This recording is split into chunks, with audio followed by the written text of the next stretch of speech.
Hey, Truth Seeker, welcome back. It is late February 11th. It is reported that CBS and 60 Minutes reporter Robert Bob Simon has died in a car accident. I looked up the image of the accident. This is the image that's out right here. I mean, supposedly the car is a Lincoln Town car. And this is the image. Supposedly the driver was fine, and he was killed as the passenger. But anyway, what's really curious about Bob Simon is the last story he just did. It was very, very critical of Israel. Let's just watch the story that was done.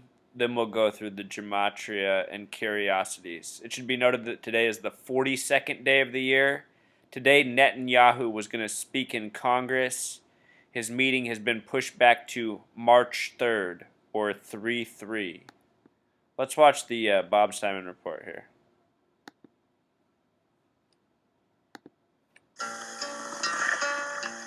Robin Hood and Little John running through the forest, jumping fences, dodging trees, and trying to get away. Apologies. Oodle-lolly, golly, what a day. All right. A correspondent candid with 60 Minutes Bob Simon. This is the Iron Dome Interceptor. Correspondent Bob Simon was back in Israel for 60 Minutes this week, a place where he's no stranger. Are you more famous in Israel than in the U.S.? Yes. People know you by your first name? Yeah, they pronounce it sort of. It's not Bob, it's Bub. Bob. Thank you, Bob. Okay. They all say it the same ways. Bob. Andy Court produced Bob's latest story. We like to go to a restaurant in Tel Aviv. It's kind of crowded, but we're going with Bob Simon. Oh, Bob? Sure. There's always room for Bob. I think he's sort of a celebrity there. I mean, he's lived the history in a way that few of us have. They left when the North Vietnamese came into the area. Fresh off a reporting stint in Vietnam, Bob started covering Israel in 1973. Men wounded by war on their way home. And he's been on the story ever since. This is Israel's most advanced position on the southern front. There's news all the time, but the basic conflict between the Israelis and the Palestinians has been the same for decades. It's as simple as a conflict gets. Who owns this land? Who belongs here? In 1977, Bob moved to Israel to cover it full-time. Joel Bernstein was his bureau chief. First of all, he looked so dashing. I mean, he was the epitome of a foreign correspondent.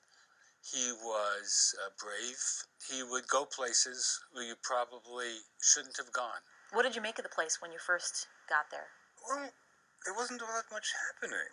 And then, all of a sudden, the president of Egypt, Anwar Sadat, flies to Jerusalem. And El Al steps are being wheeled up to a plane bearing the words, "The Arab Republic of Egypt. Will miracles never cease?" Which was one of the 2 or 3 biggest stories I've ever covered. There's just about the right amount of breeze this morning to bring the flags alive, the flags of Egypt and Israel. But it wouldn't be breezy for long. In the late 1980s, the Palestinian uprising known as the Intifada began, and Bob's assignment got more uncomfortable. Soldiers and teenagers were playing catch with tear gas grenades. And tear gas is so unpleasant. If the Intifada had lasted a week, it would have been exciting. But it went on for months. Just never ended. Young rock-throwing Arabs were chased up a steep and rugged hill by Israeli soldiers. One day, Bob and his camera crew were on the West Bank when they filmed a brutal beating, a scene that would change the way the world saw Israel. We were there with a cameraman whose hobby was filming birds. So he had a camera with a very long lens. The Israelis had no idea that we were filming them. And the Israelis put up with the Palestinian boys and just beat the hell out of them. This seemed cold, deliberate, methodical. It went on for 40 minutes. This piece of video really went viral all over the world. And the Israelis looked terrible. It was a humiliation for them that they could be that inhumane. There was security around my house because we were getting so many threats. The Israelis were very unhappy. But somehow, reports like this didn't hurt Bob's access to the political establishment. He regularly played tennis with Prime Minister Yitzhak Rabin. Rabin was, I think, a real patriot and a wonderful man and a great soldier. He was a terrible tennis player. Bob and his wife often played doubles against the Rabins. Whenever we won, he would say, "Shalom, goodbye." But whenever he won, he would invite us over for coffee, and he would tell me stuff. I'd be drinking black coffee, he'd be drinking Black Label. So the trick was to lose. In 1995, Bob got the call. Rabin had been shot. I did know him personally, and we spent a lot of time together. So I was devastated. Today, Tel Aviv's largest square was invaded by sadness. Sadness beyond words. I mean, the whole thing was tragic.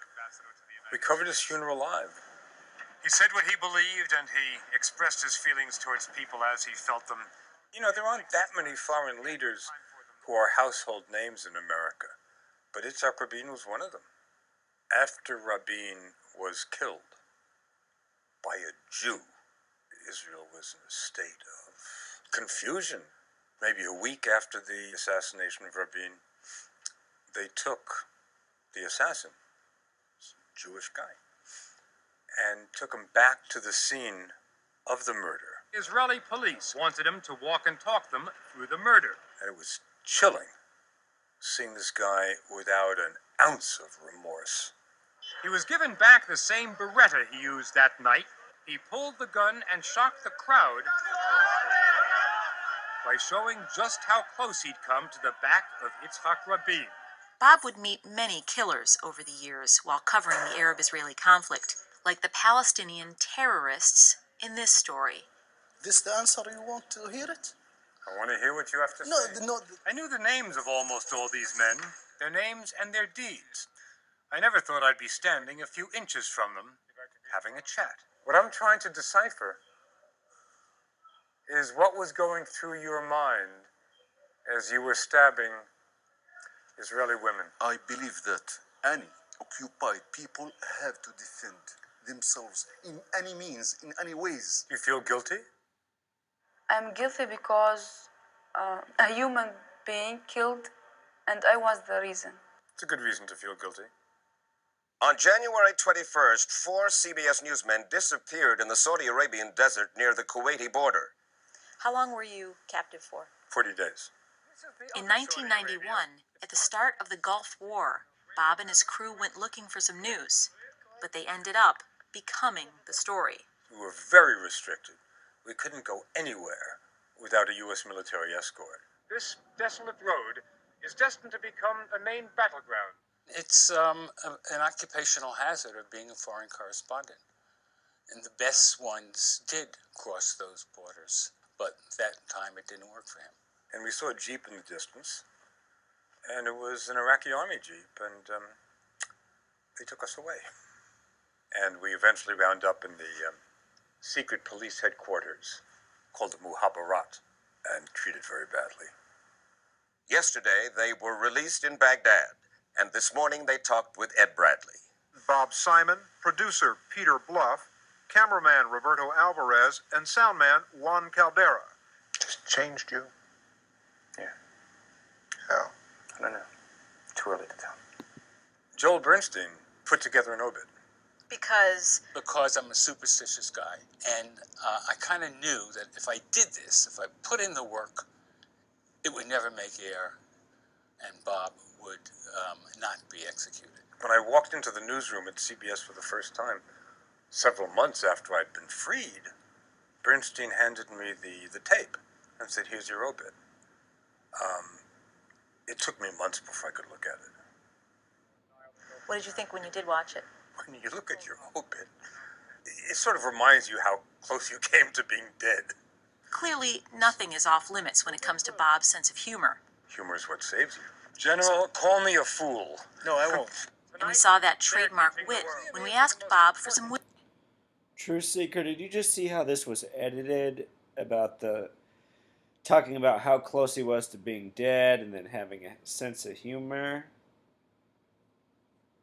It's all really sick when you look at it, because I'm sure the people who were behind the editing of this for 60 Minutes knew about his planned death for today, the 42nd day of the year.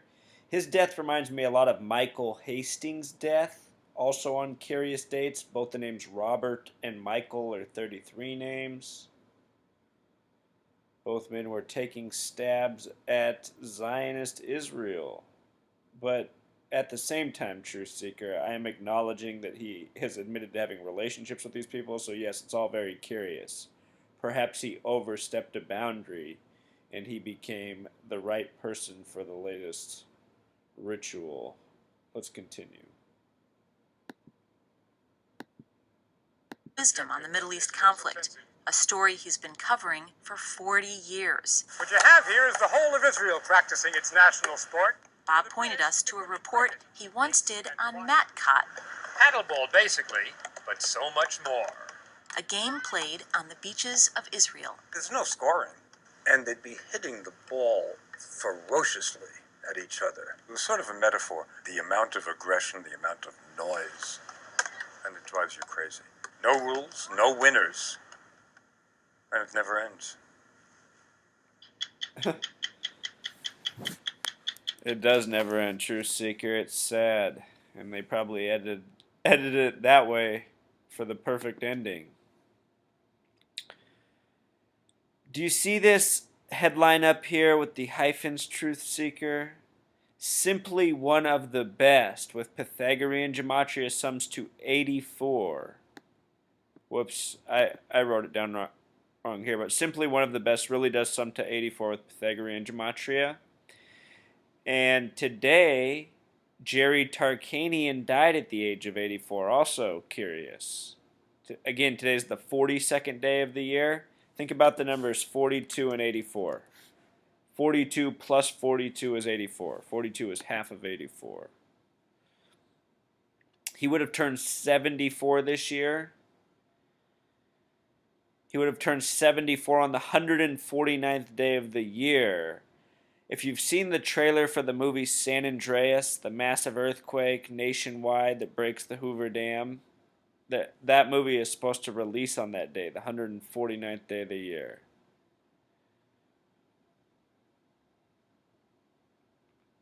He was born Robert David Simon, which in Pythagorean gematria sums to 89.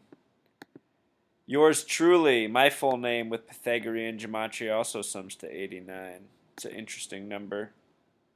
The name Bob Simon with simple English gematria also sums to 89. So not only is it his real name, it's also his reporting nickname, Bob Simon. And it's reported that he died in a car accident. The driver was fine.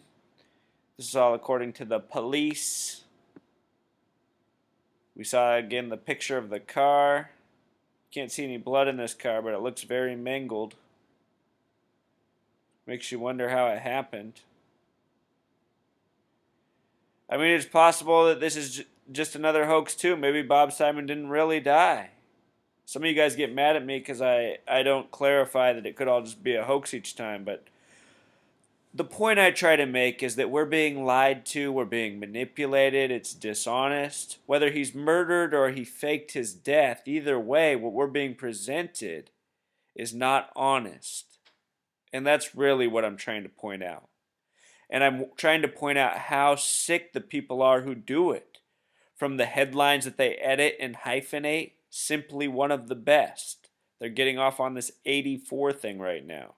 If you've never read George Orwell's 1984, please stop watching this video. Just turn it off right here. Go find that book and read it. Notice the book begins on 4/4, April 4th. Notice the main character is Winston, a 33 name. I'm telling you, this book is about the world you live in now. It's not entirely the same, but it's very much the same. It was written after World War II. So Bob Simon is no longer with us. We will no longer see him on 60 Minutes. He's been in the media since 67. Another curious year. Curious number. The word alchemist is 67. It's pretty much the extent of the message, Truth Seeker. R.I.P. Bob Simon. Until next time.